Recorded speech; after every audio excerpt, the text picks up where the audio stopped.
Welcome back to the deep dive. Sometimes you hear about a charity, maybe one you already support, or a local initiative doing incredible work, and you just assume they're doing good, so they must be tax exempt, right? Right. It seems logical. You might even think about donating to them and automatically expect that valuable tax deduction. Hmm. But here's a surprising truth. Simply performing good deeds, as noble as they are, doesn't automatically qualify an organization for federal income tax exemption from the IRS. No, it doesn't. There's a rigorous, meticulous process behind that coveted 501c3 status. And it all revolves around one hefty, essential document, Form 1023. That's absolutely right. And today, we're pulling back the curtain on exactly that. We're not talking about your personal income tax here. Okay. This is about the intricate journey organizations undertake to be officially recognized by the IRS as tax-exempt under Section 501c3 of the Internal Revenue Code. Okay. This recognition isn't just about the organization's financial health. It's also crucial because it often allows donors to deduct their contributions. Which is huge for fundraising. Exactly. It's a powerful incentive for public support and fundraising. Our mission for this deep dive is to unpack that complex Form 1023. It truly is the cornerstone for this recognition, and we want to demystify its requirements, showing you what it really takes for an organization to make a tax-exempt impact. Yeah, it's a big one. To do this, we've been working directly from the Instructions for Form 1023, which is the official guide published by the IRS itself for applying for recognition of exemption under Section 501c3. And understanding this foundational document is absolutely key. Whether you're an aspiring nonprofit founder, maybe thinking about joining a board, or you're just curious about how your favorite charities manage their operations. Right. This deep dive will reveal the detailed process behind securing and maintaining tax-exempt status. It truly underscores why this status is a privilege. A privilege earned through strict adherence to rules and not just a given. Precisely. It highlights the rigorous framework designed to ensure that organizations truly serve a public benefit. Which, in turn, lets them operate more efficiently by being exempt from federal income tax. And, crucially, empowers their donors to support them with tax-deductible contributions. It's a big deal. So let's unpack this. We hear 501c3 all the time, but for those who might be new to this specific corner of the tax world, what exactly is it, and what does it mean for an organization to be tax-exempt in this context? Okay. At its core, Section 501c3 of the Internal Revenue Code describes a specific type of organization, one that is organized and operated exclusively for particular purposes. Like charitable work. Yes, the purposes are broadly defined and include religious, charitable, scientific, testing for public safety, literary, or educational activities. It also covers organizations fostering national or international amateur sports competition, or those preventing cruelty to children or animals. Got it. The crucial benefit here is that achieving this status means the organization itself is exempt from federal income tax. Okay, that's the first big piece. But, and this is a significant point for both organizations and their supporters, contributions made to a 501c organization are generally tax deductible for the donors. Ah, there's a donor incentive. Exactly. This deductibility is a huge advantage for fundraising and sustaining the organization's mission. It's a system designed to incentivize public good and channel private resources towards community benefit.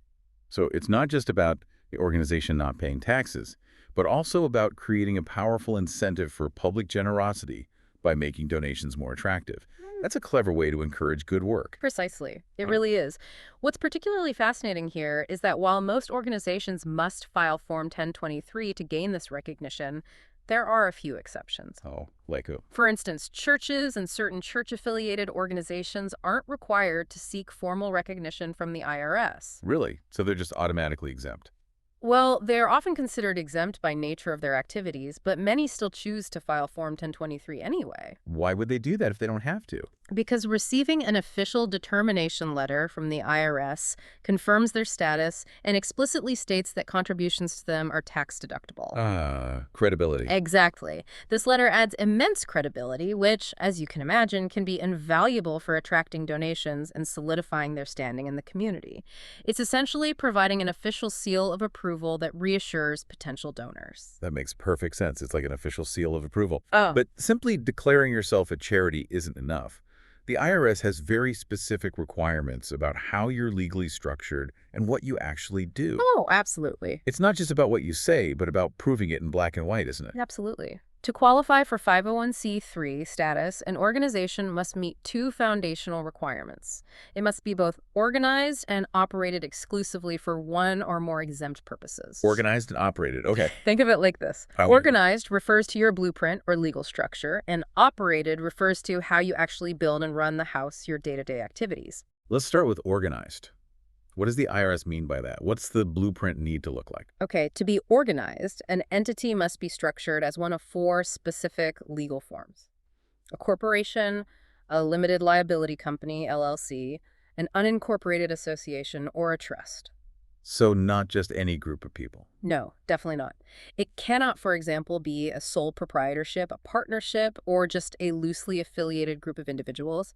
There needs to be a formal structure. Right. And the organizing document, whether it's the Articles of Incorporation for a corporation, the Articles of Organization for an LLC, or a trust agreement, must contain specific limiting language. What kind of language? This language must explicitly state that the organization's purposes are exclusively those described in 501c3. Charitable, religious, educational, etc. Okay, locks in the purpose. Critically, it must also include a dissolution clause. Dissolution, meaning if the organization folds. Exactly.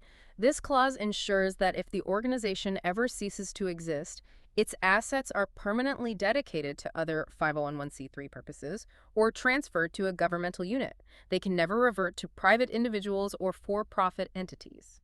Wow.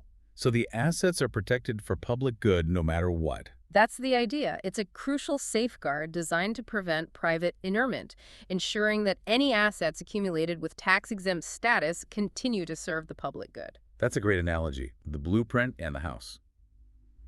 So with organized as the blueprint, ensuring that the legal structure and founding documents lock in the public benefit, what about operated? What does that involve on a day-to-day basis? Right. If organized sets the stage, operated is the actual performance. An organization must truly operate in a way that furthers one or more of those exempt purposes stated in its organizing document. This is where the activities come in. Precisely. And this is where it gets really interesting because certain activities are strictly prohibited or severely restricted. Like politics. Exactly. For example, a 501c3 organization is absolutely unequivocally prohibited from directly or indirectly participating or intervening in any political campaign on behalf of or in opposition to any candidate for elective public office. Absolutely prohibited. No wiggle room. Zero wiggle room. A single violation of this rule can lead to the immediate loss of tax-exempt status. It's a rigid red line for a 501c3. That's a huge restriction, especially in today's politically charged environment. So, no endorsing candidates, no matter how aligned they might seem with the organization's mission. Precisely. This prohibition is unbending. You cannot cross that line. Okay. What about influencing laws, like lobbying? That's another key area. An organization is denied exemption if a substantial part of its activities involves attempting to influence legislation, commonly known as lobbying. Substantial part. That sounds subjective. It is. Whether an organization's legislative activities are considered substantial is determined by all the facts and circumstances involved, which can be quite subjective and, frankly, a source of uncertainty for many organizations. It sounds like a tricky tightrope to walk. How does an organization know if its lobbying is substantial without constantly worrying about losing its exemption? That's a great question. What's particularly insightful here is that Congress recognized this very ambiguity and provided a specific strategic path for many public charities to manage their lobbying activities more predictably. What's that? Most public charities, but not churches or private foundations, that's key, are eligible to elect to measure their lobbying activities by clear expenditure limits under Section 501 of the Internal Revenue Code. How do they do that? They do this by filing Form 5768. This is a really interesting provision because it replaces that subjective substantiality test with clear dollar limits. So concrete numbers instead of a vague concept. Exactly. It essentially provides a safe harbor for lobbying. It allows public charities to engage in legislative advocacy up to a certain financial threshold without jeopardizing their tax-exempt status. That seems incredibly valuable for groups wanting to advocate. It is. For many, it's a key component of their advocacy efforts. It's a strategic choice that provides clarity and predictability, essentially allowing them to budget for their advocacy without fear of accidental disqualification. So it's almost like a financial planner for your advocacy, giving you a budget to work with, rather than navigating a subjective substantiality test.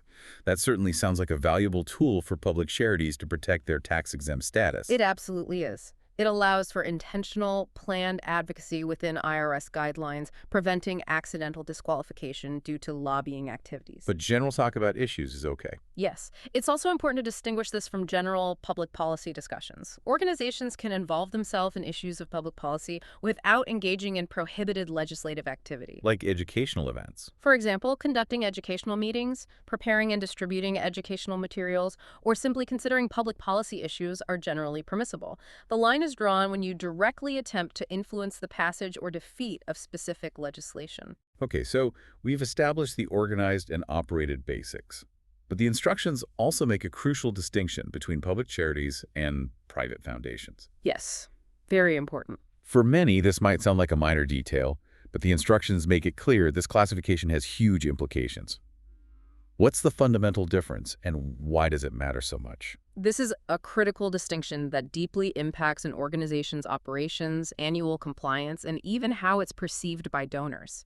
The IRS code states that every organization described in Section 501c3 is automatically classified as a private foundation unless it specifically qualifies for one of the public charity exceptions. So private foundation is the default. Think of private foundation status as the default setting. You're essentially a private foundation unless you actively prove you're not. Okay, so what makes an organization a public charity? Public charities are generally those that receive broad public support, either directly from a large number of individuals or government entities, or from other public charities, or whose activities inherently serve a broad public interest. Like familiar places. These include familiar categories like churches, schools, hospitals, and medical research organizations. There are also organizations that qualify as public charities because they normally receive substantial support from governmental units and/or contributions from the general public. Okay. Lastly, there are supporting organizations that exist solely to support other public charities. And what about private foundations then, if they're not public charities? Private foundations are the remaining 501c3 organizations that don't fit into those public charity categories. They typically accomplish their exempt purposes by making grants to other organizations or individuals. So they give money away, mostly. Generally, yes. Yeah. They usually don't engage directly in charitable activities themselves. They're often funded by a single individual, family, or corporation. The non-operating private foundation, which primarily makes grants, is the most common type. So why does this distinction carry so much weight? What are the practical implications of being one versus the other? Oh, the implications are significant. Public charities and private foundations have different annual filing requirements. It's like different tax forms. Yes. Public charities typically file Form 990 or 990EZ, while private foundations, regardless of their financial size, must file Form 990PF. Every year, no matter what. Every single year. They also have different rules regarding lobbying, as we just discussed with the 501s election. Private foundations are not eligible for that. Oh, okay. There are also different and often more restrictive excise tax regimes that apply specifically to private foundations to prevent certain abuses. More rules for private foundations. Generally, yes. And beyond the regulatory differences, there's often a different donor perception. Donors often prefer to give to public charities due to the public support aspect and the lower perceived scrutiny.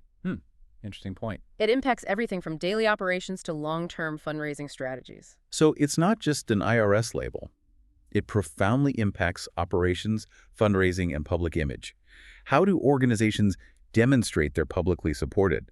Is there a clear bar they have to meet, or is it more complex? Yes, there are specific tests, and this is where the financial data becomes critical. For many organizations, it comes down to demonstrating their sources of financial support. How do they do that? Common ways organizations qualify as public charities under the publicly supported categories involve meeting either the 1/3 public support test or the 10% facts and circumstances test. Okay, what are those? The 1/3 test requires at least 1/3 of their total support to come from governmental agencies, the general public, or other public charities. Pretty straightforward. And the 10% test. The 10% test is for organizations that don't meet the 1/3 threshold, but can show they receive at least 10% of their support from those same sources, and they satisfy a facts and circumstances test. Facts and circumstances. Sounds vague again. It involves factors like the public nature of their governing board, public availability of programs, and active efforts to attract broad public support. This is where the organization really has to make a strong, compelling case for its broad public benefit. Moving on to the actual application journey, it feels like we're past the age of mountains of paper forms. How do organizations actually submit Form 1023 now? What's the process look like? You're absolutely right. The process has modernized significantly. As of January 31st, 2020, Form 1023 and the streamlined Form 1023 EZ, if eligible, must be submitted electronically via pay.gov. All online. It's a fully digital process, including the user fee. There's a fee. Yes, there's a required payment for filing. You cannot submit the form without paying the correct fee. A key insight here is that Form 23 and its instructions have been converted to a continuous use form. Continuous use, what does that mean? It means they aren't updated annually with a new revision number for each tax year. This simplifies the process by significantly reducing the administrative burden and potential for outdated forms for nonprofits. Ah, that's helpful. No chasing down the latest version every year. Exactly. It makes the application process smoother and less error-prone year to year. So it's digital, and there's a fee, but the continuous use form is a big plus. Any other crucial cautions for applicants as they start filling it out? Yes, a critical caution. Given the public nature of these organizations must not include Social Security numbers on publicly disclosed forms. Why is that so important? Because approved exemption applications and annual information returns are subject to public disclosure. This includes all supporting information filed with the form and even correspondence with the IRS about the filing. So anyone can look them up. Generally, yes. So privacy for individuals named in the application is a key concern here, and organizations must be mindful of what information they are making publicly available. Don't put SSNs on there. Good to know. Let's dive into the form itself, starting with Part 1, the identification of applicant. This sounds like basic contact information, but are there any common traps or critical pieces of information that applicants might overlook here? Well, while it seems basic, there are indeed crucial details that can trip up applicants. For example, providing the organization's legal name and, critically, its employer identification number, or EIN. The EIN, right, like a social security number for businesses. Sort of. It's not just about having an EIN, but ensuring you have the correct one, and that you haven't applied for multiple or are accidentally using one from a related entity. What if you're unsure? If there's any doubt about an existing EIN, it's always best to contact the IRS directly rather than applying for a new one. Okay. What else in Part 1? Another seemingly simple point is providing the month your tax year ends. This must be consistent with your organization's bylaws or other rules of operation. Consistency is key. The IRS looks for this consistency throughout the application. And the contact person for the IRS, who should that be? The contact person must be an authorized individual, an officer, director, or trustee, or an authorized representative like an attorney. What if it's an attorney? If it's a representative, a Form 2848, which is a power of attorney, must be submitted. It's also crucial that the website address you provide aligns perfectly with the information presented in your application. Why? Do they check? Oh, yes. Any discrepancies can raise red flags for the IRS, as they'll likely check your online presence during their review. Makes sense. Finally, when listing your officers, directors, and trustees, a very specific requirement is that the person signing Form 1023 must be among the first 5 entries on that list. The signer has to be listed up front. Yes, this serves as a key accountability and transparency check. Now that we've identified the who applying, let's move to Part 2, organizational structure. What kind of legal structure does a 501c3 need to have to even be considered? As we touched on earlier, to be tax-exempt under Section 501c3, an organization must be formed as one of the 4 accepted legal entity types: a corporation, a limited liability company, LLC, an unincorporated association, or a trust. And you said no sole proprietorships or partnerships. Correct. The IRS explicitly states that sole proprietorships, partnerships, or loosely affiliated groups of individuals are not eligible for this status because they lack the necessary legal and structural integrity required for public accountability. And you have to prove this structure. Yes. When you submit the form, you're required to upload a copy of your organizing document. This is the official paper or digital file that legally created your organization, along with any amendments. This document is the legal foundation of your existence. Okay. And what if an organization is essentially taking over from another one? Is that something the IRS specifically looks at? Yes, it's definitely something the IRS scrutinizes. Part 2 also includes questions about being a successor organization. What makes you a successor? You're considered a successor if you took over activities previously conducted by another organization, or if you acquired 25% or more of the fair market value of another organization's net assets, Okay. or if you were established upon the conversion of an organization from for-profit to non-profit status. And if that applies? If any of these apply, you need to complete Schedule G, successors to other organizations. This ensures continuity and proper accounting for inherited assets or liabilities, preventing the circumvention of rules through mere changes in legal identity. Got it. So it's not just about what you do, but what your founding documents say. Part 3, required provisions in your organizing document, really seems like the legal backbone of the entire application, enshrining your public purpose. It absolutely is.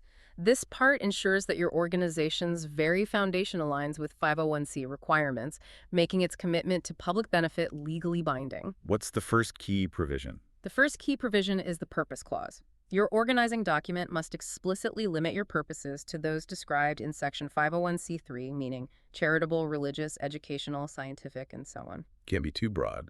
No, it can't be broad or vague. It needs to be specific and aligned with the permissible exempt purposes. And then there's the dedication of assets or dissolution clause, as you mentioned earlier.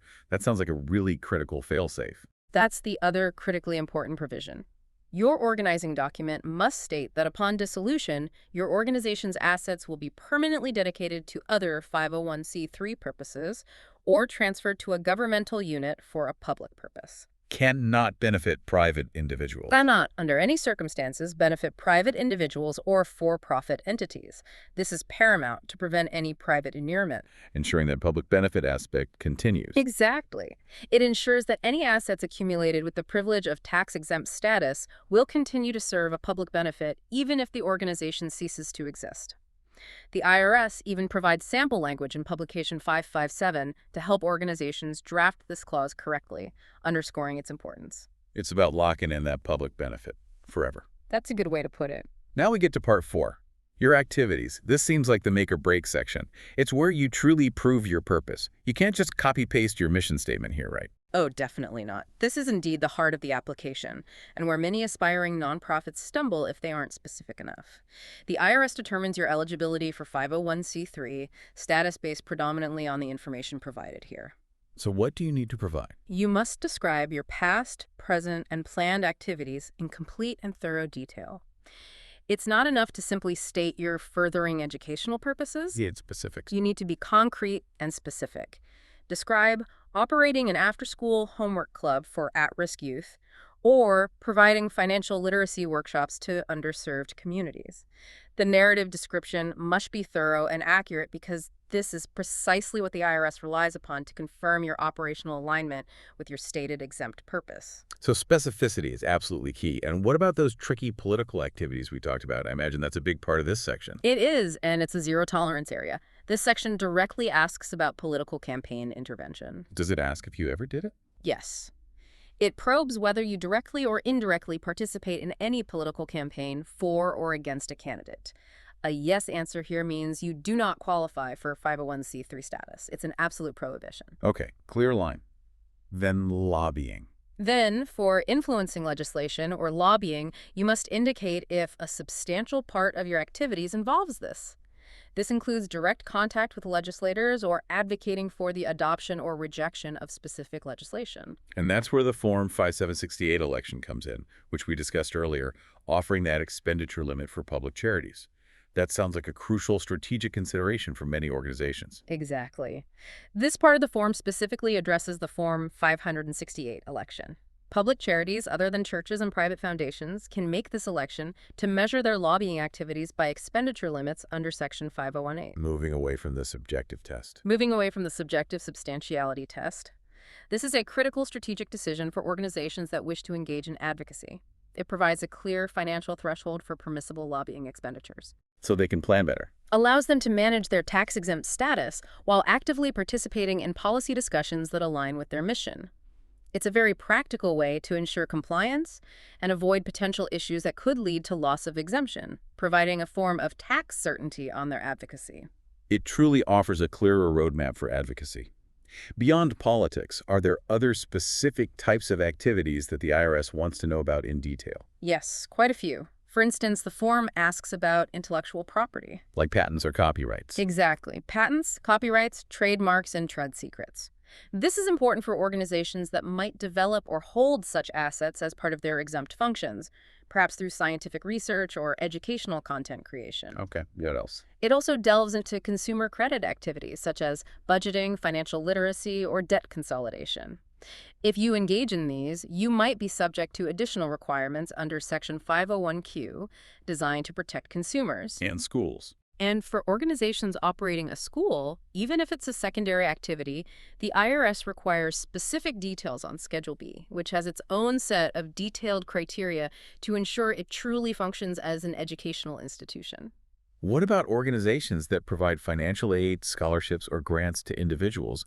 That's a core activity for many charities. That's a key area, too. If your organization provides scholarships, fellowships, educational loans, or other grants directly to individuals, you'll need to complete Schedule H. Schedule H, okay. This covers payments for travel, study, or to enhance an individual's skills, such as providing vocational tools for students or research grants for scientists. Schedule H requires details on how these grants are administered, emphasizing objective and non-discriminatory selection processes. And you don't list the actual people getting the money. No.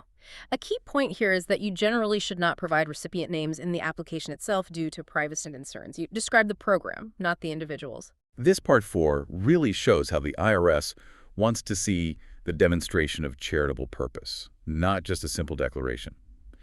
Now, Part V, compensation and other financial arrangements. Right. This part seems designed specifically to ensure the organization is truly for public benefit, not private gain. You've hit on a crucial point. This section is all about preventing private inurement. Private inurement. Someone inside benefiting unfairly. Exactly. Where an insider benefits inappropriately from the organization's assets or income or excess benefit transactions, the term compensation here is broadly defined. More than just salary. Oh, yes. Yeah. It includes not just salary and wages, but also deferred compensation, retirement benefits, and a wide array of fringe benefits like personal vehicles, meals, lodging, low-interest loans, club memberships, and bonuses. Wow, pretty much anything of value. Pretty much. The IRS wants to ensure that compensation paid is reasonable and that individuals in positions of power aren't disproportionately benefiting from the organization's tax-exempt status. And I know many organizations adopt conflict of interest policies. Is that something the IRS looks for here?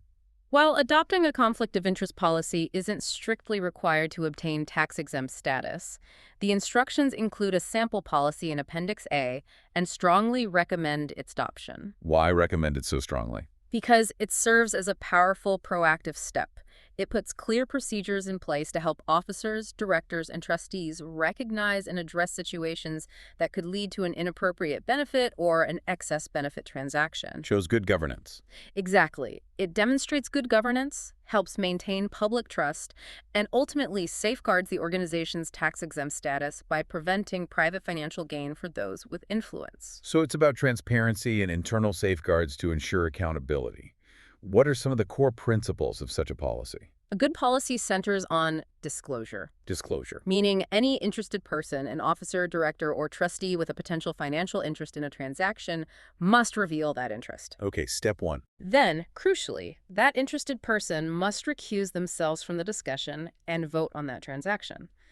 The remaining disinterested board or committee members decide if a conflict exists. The conflicted person leaves the room, basically. Essentially, yes. If there is a conflict, they are encouraged to investigate alternative and ensure that the organization cannot obtain a more advantageous transaction elsewhere. Make sure it's the best deal for the charity. Right. Finally, they must determine by a majority vote of the disinterested directors that the transaction is in the organization's best interest, fair, and reasonable, often based on arm's length standards. So the concept of fair market value would be paramount in those decisions. Precisely. Fair market value is defined as the price at which property or the right to use property would change hands between a willing buyer and a willing seller, with neither being compelled to act and both having reasonable knowledge of relevant facts. Ensures no sweetheart deals for insiders. That's the goal.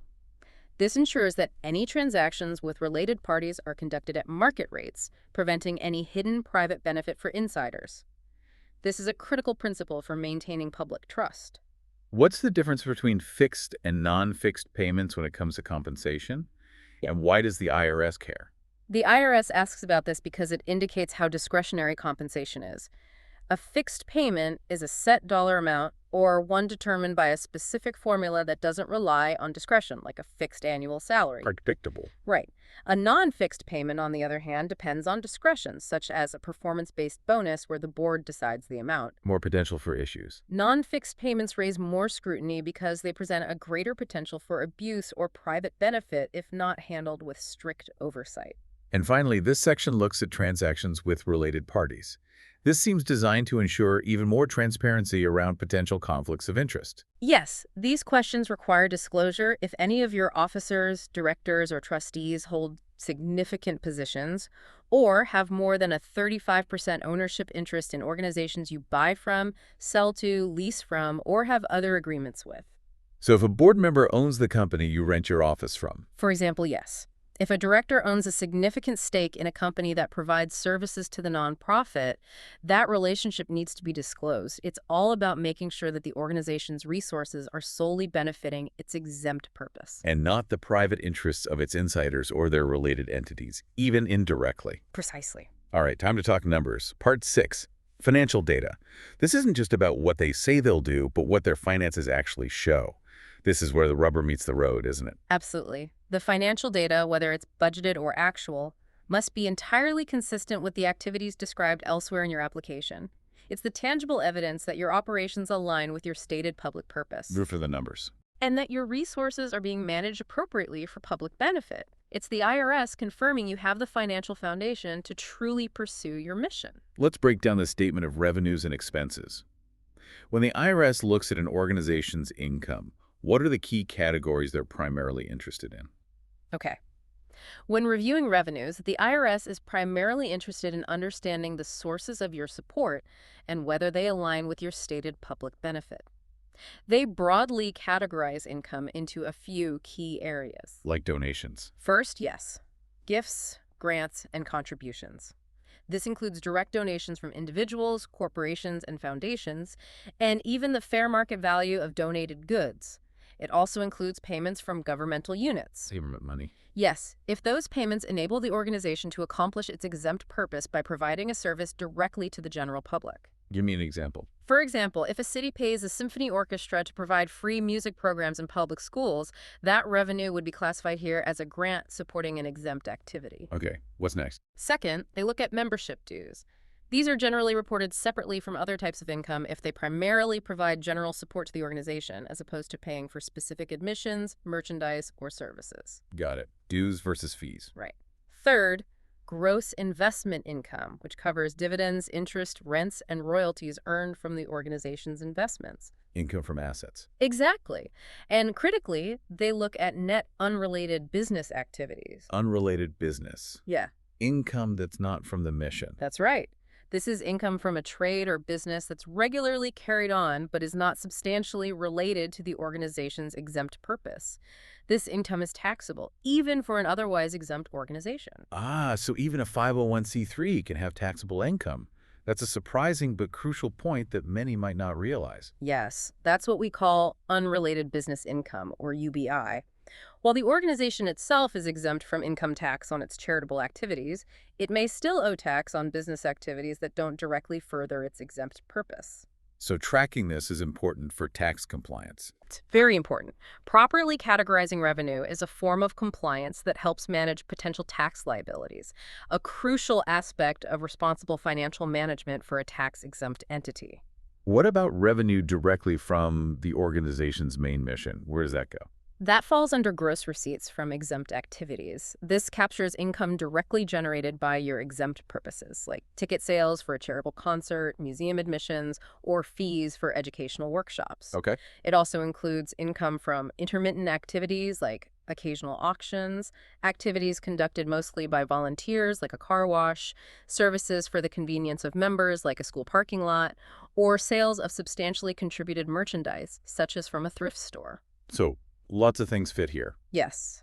And what's also included here are government payments that are essentially for a service to the government itself, rather than a direct benefit to the general public. How's that different from the government grants you mentioned? For instance, if a conservation group receives a government payment to study a new sewage treatment plant for the state's use, that's a gross receipt for service to the government, not a grant for public service. This distinction can be subtle, but is important for classification. That's a very subtle but important distinction. What about gains from asset sales? That's typically reported as net gain or loss on capital assets, which covers sales of real estate, securities, and similar items. Okay, and unusual grants. And finally, unusual grants. These are substantial, unexpected contributions from unrelated parties that, by their sheer size, might otherwise skew an organization's classification as a public charity if not accounted for separately. Like a huge one-time donation. Exactly. They're typically one-off large gifts that shouldn't impact the overall public support calculation for classification purposes. Okay, that covers the income side. What about the balance sheet? That's a snapshot of the organization's overall financial health, detailing its assets and liabilities. Right. The balance sheet provides a comprehensive overview of your organization's financial health at a specific point in time, usually the end of your most recently completed tax year. It details your assets. What kind of assets? Everything from readily available cash and accounts receivable to inventory, bonds, corporate stocks, and loans receivable.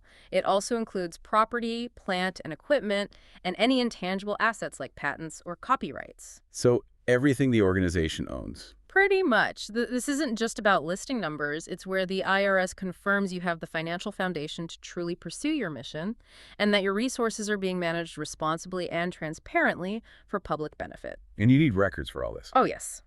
For many of these lines, like loans or stock holdings, the instructions require maintaining detailed, itemized lists in your internal records, even if you don't submit them with the application itself. So even if the detail isn't on the form, you need to have it ready if the IRS asks. That sounds like a universal rule for tax compliance. Absolutely. Thorough record keeping is paramount for any tax-exempt organization. What about the other side of the balance sheet? Liabilities. For liabilities, you'll list accounts payable, any grants or contributions you've committed to pay out, mortgages, and other notes payable, basically, what the organization owes. Okay. And net assets. Finally, net assets reflects the organization's equity, whether it's capital stock, paid-in capital, or fund balances if you use fund accounting. It's essentially assets minus liabilities. The bottom line, so to speak. In a way, yes. This entire section helps the IRS ensure the organization has the financial capacity to carry out its stated activities and that its assets are being managed in alignment with its exempt purpose. It's a key part of demonstrating ongoing compliance and sound financial stewardship. Which are critical for keeping that valuable tax-exempt status. Absolutely critical. We've made it through the core of the application. Now, Part 7, Foundation Classification. This section determines an organization's public identity and ongoing responsibilities. Why is this classification so important for an organization's future, even after it gets approved? This is where an organization formally specifies how it qualifies as a public charity or, by default, accepts classification as a private foundation. As we discussed earlier, every 501c organization is initially presumed to be a private foundation unless it successfully demonstrates it meets one of the public charity exceptions. And this choice has long-term effects. Huge effects. This classification dictates everything from your annual filing requirements to the specific rules and excise taxes you're subject to, and even donor perceptions. Getting this right is crucial for long-term compliance and operational ease because it shapes your entire regulatory landscape. Let's quickly review those public charity categories in more detail, as this is where most organizations aim to land, given the benefits it affords. What are the key characteristics that define each? Certainly. The main categories of public charities are, first, churches under Sections 509 and 170B1A. What makes a church to the IRS? Well, the IRS doesn't have a single rigid definition of church, but they look at a list of characteristics, such as having a distinct legal existence, a recognized creed, ordained ministers, established places of worship, and importantly, a regular congregation or religious membership group. So having a congregation is key. Generally required to distinguish it from other religious organizations, yes. Okay. Second. Second, schools under Sections 509A1 and 170B1A. To qualify as a school, an organization's primary function must be formal instruction, with a regularly scheduled curriculum, a regular faculty of qualified teachers, a regularly enrolled student body, and facilities where educational activity are regularly carried on. Sounds like a traditional school setup. It does. And for private schools, there are additional, very specific requirements to publish and annually certify a racially non-discriminatory policy regarding students, as outlined in Revenue Procedures 7550. Important compliance point there. Third category. Third, hospitals and medical research organizations under Sections 509A1 and 170B1 and 3. These are organizations whose primary purpose is providing medical or hospital care or medical education and research associated with a hospital. And hospitals have extra rules, too. Yes, hospitals in particular have extensive requirements related to community benefit. For example, they must conduct Community Health Needs Assessments, or CHNAs, every 3 years, and adopt financial assistance policies, or FAPs. FAPs. Financial assistance policies to provide free or low-cost care, as well as specific billing and collections policies under Section 501. These are all designed to ensure their tax-exempt status is truly tied to significant community benefit. Makes sense. Fourth, publicly supported organizations. These fall under Sections 509A1 and 170B1A4 and Section 509A2. These are the general public support categories. One's based on where the money comes from. Exactly. As we touched upon earlier, their classification is based on how much financial support they receive from the public, governmental units, or other public charities. This is where the 1/3 public support test and the 10% facts and circumstances test come into play. And where disqualified persons matter. Very much so. It's also where the concept of disqualified persons becomes very important, as their contributions are scrutinized differently to ensure broad public support, not just private funding from a few individuals. Okay. And fifth, supporting organizations under Section 509A3. These organizations exist solely to support one or more other public charities. They must meet one of 3 complex relationship tests: Type I, parent-subsidiary; Type 2, brother-sister; or Type 3, operated in connection with. Sounds complex. It is. Crucially, they cannot be controlled by disqualified persons. Type 3 organizations, in particular, have further integral part tests, functionally integrated versus non-functionally integrated, that are quite complex, requiring them to prove a very close working relationship with the public charities they support. Ensuring they really are supporting others. Right, to ensure they are truly serving a public purpose. Finally, there are organizations testing for public safety under Section 509A4. These organizations test products for public use. And donations to them aren't deductible. Correct. It's important to note that contributions to these organizations are not tax deductible for donors. That's a lot of categories and nuances. What if an organization feels it's a public charity, but isn't quite sure which specific category applies to them? There's actually an option on the form for that uncertainty. Select my classification for me. Oh, the IRS will figure it out. If an organization believes it's a public charity but is unsure of the specific classification, the IRS will review their application and select the appropriate category for them. But what if they don't qualify as public? That's the key point. It's crucial to understand that if none of the public charity exceptions are met, the organization is automatically classified as a private foundation. And that means? In that case, they must ensure their organizing document includes specific provisions, as required by Section 508E, to avoid liability for various excise taxes that apply to private foundations. These provisions ensure that the private foundation operates in a manner that aligns with its exempt purpose and prevents abuses. Timing seems incredibly important here. What's the effective date of the exemption? Does it start when you apply, or can it be retroactive? Timing is indeed critical, as it can significantly impact an organization's tax liability and donor deductibility in its early years. Generally, if an organization files Form 1023 within 27 months of the end of the month in which it was legally formed, 27 months, okay. And the application is approved, the effective date of its exempt status will be its legal formation date. So it can go back to the beginning. Yes, this means its exempt status can be retroactive, which is a significant benefit. What if you file later than 27 months? If the application is filed after that 27-month window, the effective date of exemption will typically be the date the form was filed. So no retroactive coverage? Generally not, meaning any activities conducted before that filing date might not be considered tax exempt. So it really pays to be prompt and file quickly after formation to maximize the retroactive benefit. Are there any exceptions to that 27-month rule, or is it pretty rigid? Yes, there are some exceptions that show a degree of flexibility. For instance, if an organization's tax-exempt status was automatically revoked. Revoked. How does that happen? Usually for failing to file a return or notice for 3 consecutive years. Ah, the annual filing we'll get to. Right. If that happens, they must apply for reinstatement, often through Schedule E, and the reinstatement date is usually the filing day of the application. However, there are procedures in Revenue Procedure 2014-11 for retroactive reinstatement under certain conditions. Okay. Any other exceptions? The IRS may also grant expedited review for compelling reasons, Like what? such as a pending grant that could significantly impact the organization's operations, the organization's purpose being immediate disaster relief, or if an IRS error caused delays.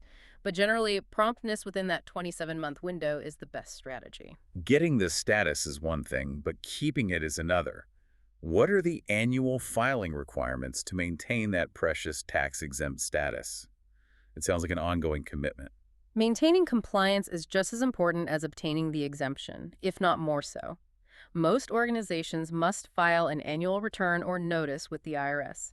The specific form depends on their classification and financial activity. Okay, break it down. Private foundations first. For private foundations, they must file Form 990 PF annually, regardless of their gross receipts or assets. This is a non-negotiable. Got it. Public charities. For public charities, the filing requirement varies based on size. If their gross receipts are normally $50,000 or less, they may file a simple electronic postcard called Form 990-. The e-postcard. Easy enough. It's the simplest filing. If their gross receipts are less than $200,000 and their total assets at the end of the year are less than $500,000, they may file Form 990 EZ. Easy for easy. It's a shorter version of the full Form 990, so yes, relatively easier.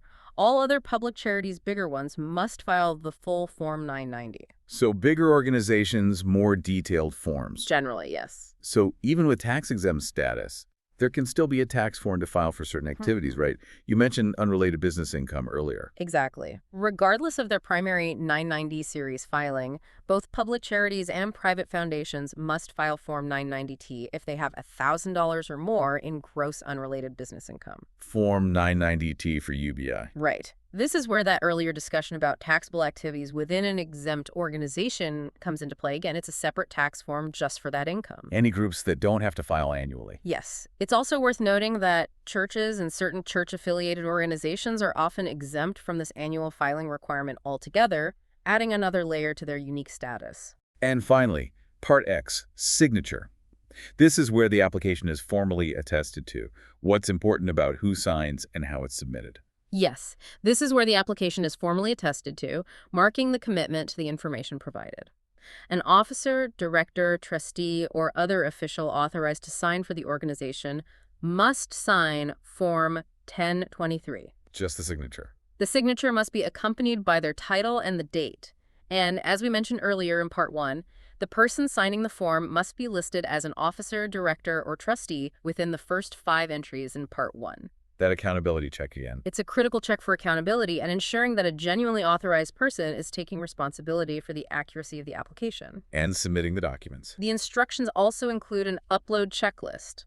Organizations must upload their organizing document, any amendments, and their bylaws if adopted. All in one file. Yes. The IRS also cautions that pay.gov can only accommodate one uploaded PDF file, and it cannot exceed 15 megabyte. So all supporting documents need to be carefully consolidated into a single, manageable PDF before submission. 15 megabytes. Keep it concise. You got it. So, beyond the general rules of Form 1023, some organizations have very specific considerations, requiring special schedules and deeper scrutiny.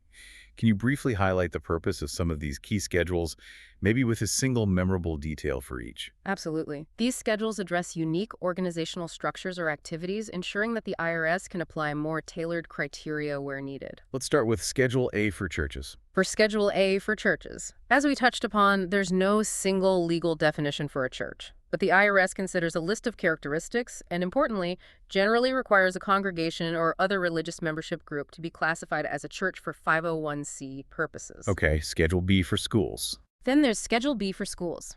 If you're operating a school, even if it's a secondary activity, you must complete this. It delves into specifics like your curriculum, faculty, student body, and facilities. For private schools, a critical requirement is to publish and annually certify a racially non-discriminatory policy as to students. That's a specific compliance point. Schedule C for hospitals. Schedule C is for hospitals and medical research organizations. This schedule goes deep into how hospitals fulfill their community benefit obligations. It includes extensive requirements like conducting community health needs assessments, CH&As, every 3 years, having financial assistance policies, FAPs, to provide free or low-cost care, and specific billing and collections policies under Section 501. Ensuring community benefit. Makes sense. Schedule D. For Schedule D for supporting organizations, this is a particularly complex area, as we discussed. It focuses on the required relationship tests, Type I, Type 2, Type 3, that define how you're connected to the public charities you support. The core principle here is ensuring you're not controlled by disqualified persons. Validating their supporting role. And Schedule H. And finally, Schedule H for organizations providing scholarships, fellowships, or educational grants to individuals. This schedule details how you make grants to individuals for travel, study, or to enhance skills. The selection of recipients generally must be on an objective and non-discriminatory basis. Need-based or merit-based. Right. Driven by need or merit and available to an open-ended group. A key point here is that the IRS generally has an approved selection of individuals using a lottery system. No lotteries for scholarships. Interesting. Emphasizing the need for a clear merit or need-based process. That's a great overview of those specific scenarios. Yeah. One thing that comes up often is transparency. If an organization is tax-exempt, does that mean all its financial information is public? What about donor privacy? That's an excellent question, and it's a fundamental aspect of the privilege of tax exemption. Yeah. Yes, approved exemption applications, like Form 1023 and annual information returns, Forms 990 series, are generally subject to public disclosure. So people can see them. Yes. This is a cornerstone of public trust and accountability for tax-exempt organizations. However, there are very specific pieces of information that are not open for public inspection. Like what, specifically? What's kept private? The IRS does not disclose Social Security numbers, user fee payment information, or, importantly, the names and addresses of contributors included with Forms 990 or 990EZ and their Schedule B. So donor names are protected. Yes. This protects donor privacy while maintaining transparency about the organization's overall financial health and operations. And how can the public see the public parts? Organizations are also required to allow public inspection of these documents at their main office during regular business hours, even if they also post them on their own website. Do they have to post them online? Not required, but if they do post them online, the documents must be exactly as filed with the IRS, with only the non-public information redacted. So it's a balance between protecting individual privacy and ensuring public accountability for the organization itself. What about organizations operating internationally? Can a foreign organization apply for 501c3 status to raise funds in the U.S.? Yes, foreign organizations, those created outside the U.S., its territories, or possessions, can indeed apply for tax-exempt status on income earned within the United States. But can U.S. donors deduct contributions to them? Generally, no. Contributions made by U.S. residents to foreign organizations are generally not tax-deductible for the donor unless a specific tax treaty between the U.S. and that foreign country provides an exception for deductibility.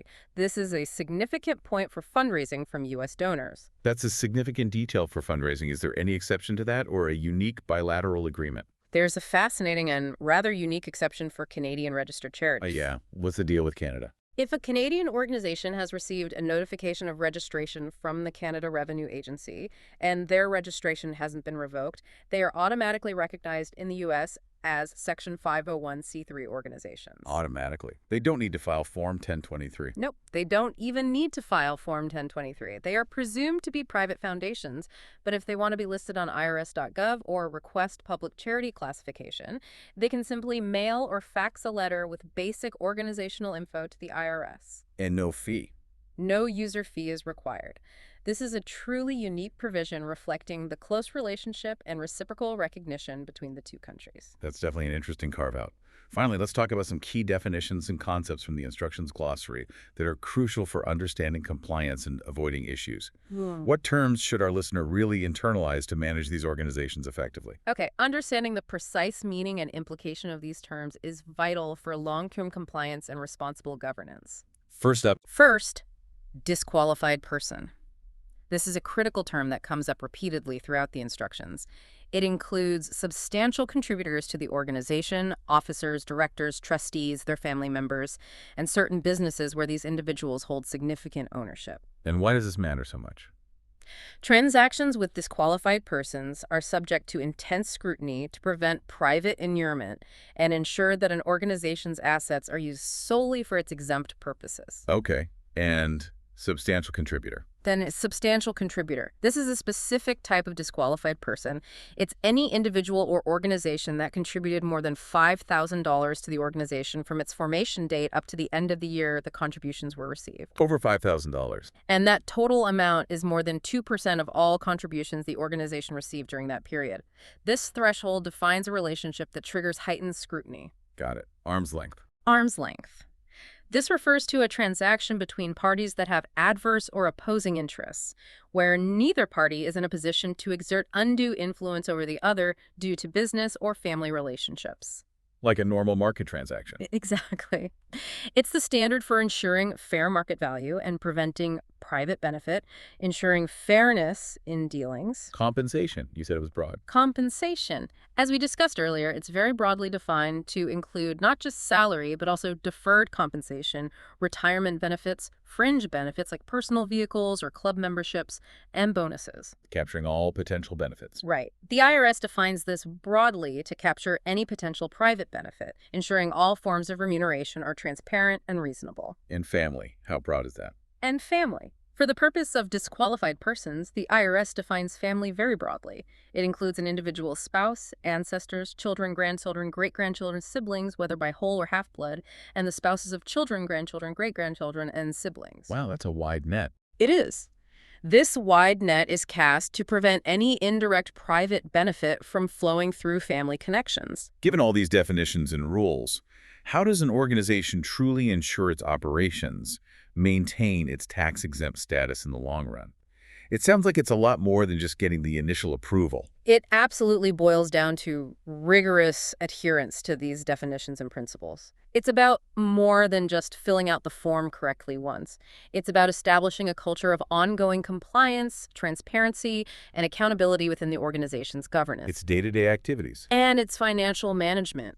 Maintaining tax-exempt status isn't a one-time achievement, but an ongoing commitment to public benefit and preventing any form of private gain. Wow, we certainly covered a lot about Form 1023 and the intricate journey to securing 501c status. The key takeaway here, as we've reinforced throughout, is that 501c status is unequivocally a privilege, not a given right. That's right. And it comes with significant responsibilities, not just benefits. Absolutely.